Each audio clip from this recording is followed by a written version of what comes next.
Good morning, everyone. This is Mr. Harris. Today, we will continue to talk about the sound pressure level. What is sound pressure level?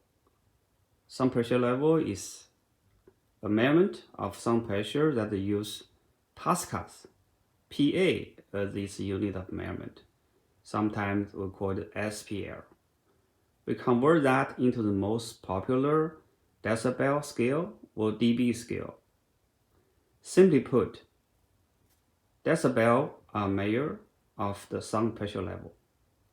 Sound pressure is the difference between the pressure of a particular sound wave versus ambient pressure of what the sound is traveling through, or the medium, usually air for our purposes. The reason sound pressure levels and decibels are so important is that it gives us a numerical scale to work with to help prevent permanent hearing loss. The permanent hearing loss is caused by loud noise or loud music. So I'm Mr. Harris. So let's talk about how to measure sound pressure level. To do that, we can use a sound level meter. Sometimes we call it sound meter.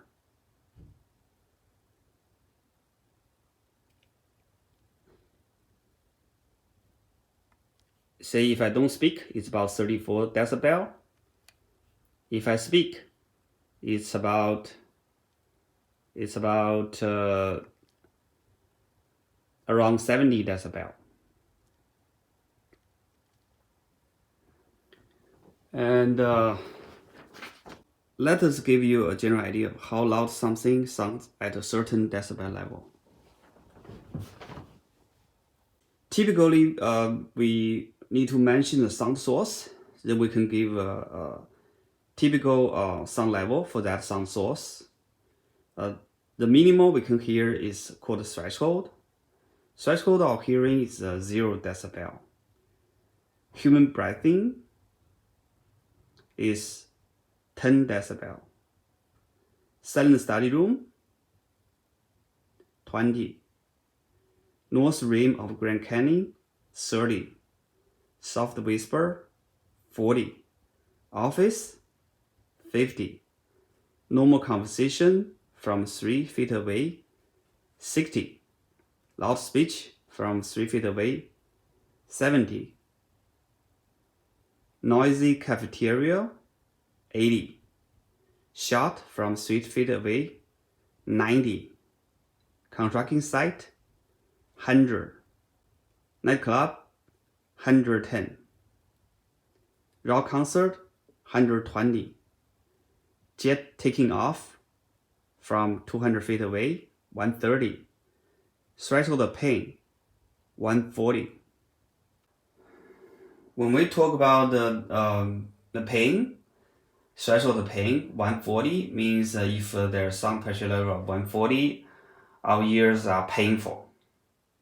Okay, that's a rough idea about the sound source versus the sound pressure level, typically.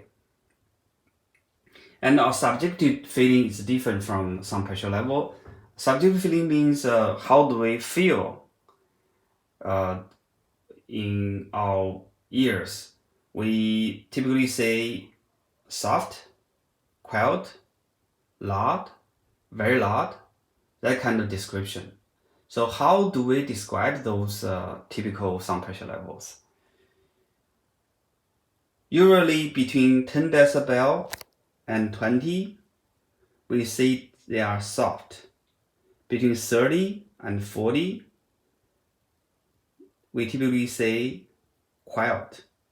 From 50 to 60, moderately loud. From 70 to 80, loud. From 90 to 100, very loud. From 110 to 120, 130, 140, those are deafening. We shouldn't be exposed to those environments or sound sources. So then let's see a specific example of a dryer. See how loud a dryer is, or how much sound pressure level a dryer can generate. Let's do it.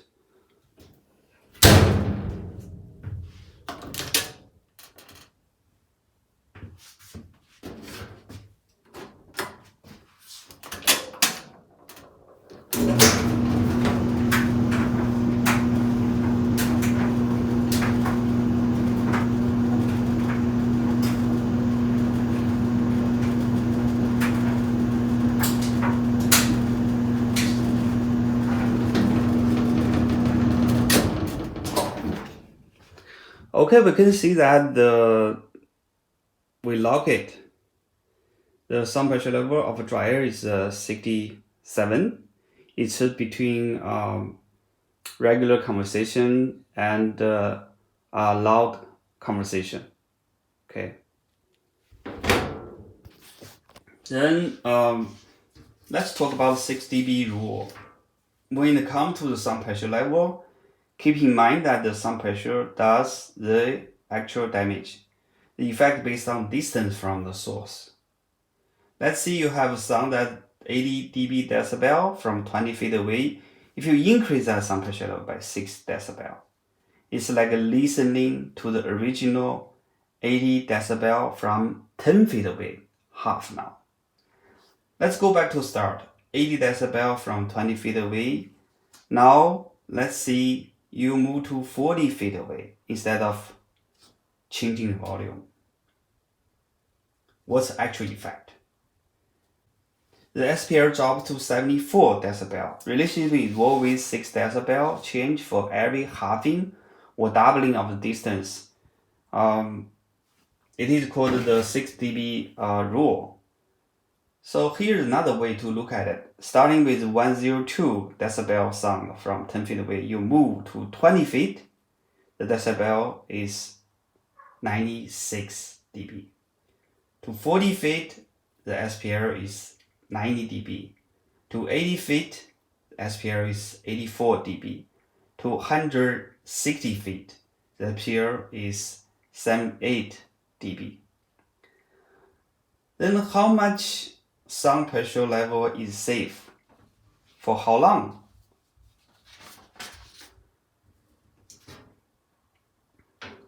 Actually, OSHA under US government of label define how much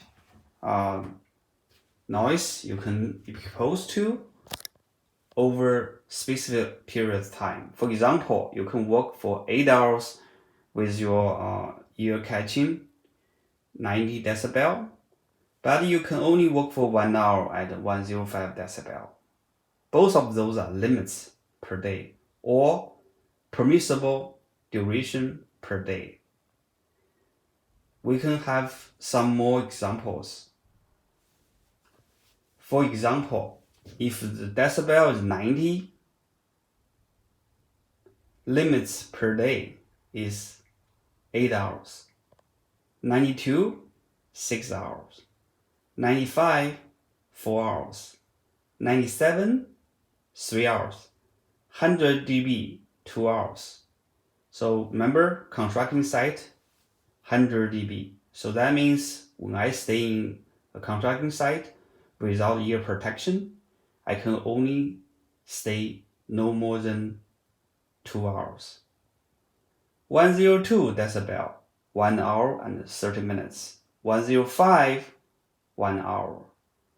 110, 30 minutes. 115, 15 minutes. So nightclub is about 110 decibel. 30 minutes maximum stay at nightclub.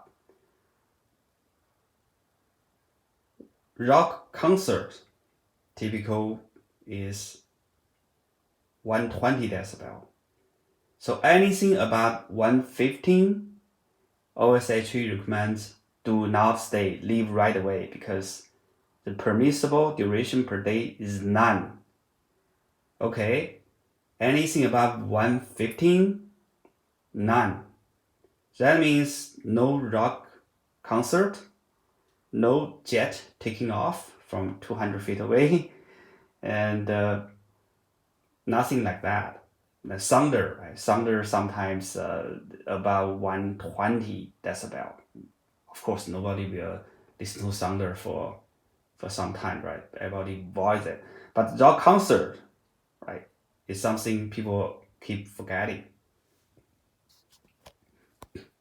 Okay, then there are exception. Hearing protection. Okay, hearing protection. Hearing protection lets us work longer in louder environment without violating those OSHA limits. That means if I wear hearing protection, I'm not subject to those OSHA limits. So when you're shopping for hearing protection like this, right, hearing protection, earmuffs, look at the NRR values, noise reduction rating. It very simply tells you how much decibel the device reduces. If you're working in an environment that's pretty constant 105 decibel and you use earmuffs with a NRR of 25, your ears are only exposed to 80 decibel.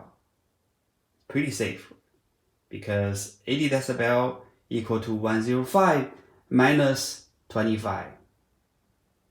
Minus 25 means minus NR values on the earmuffs. Okay, very simple protection. Then we know that if our ear is damaged by noise, there's no way to recover, no medicine, no surgery. So the best way is ear protection. If you have to work long hours in some noisy environment. Okay, I hope everybody can protect hearing and everybody has a very happy life. This is Mr. Harris.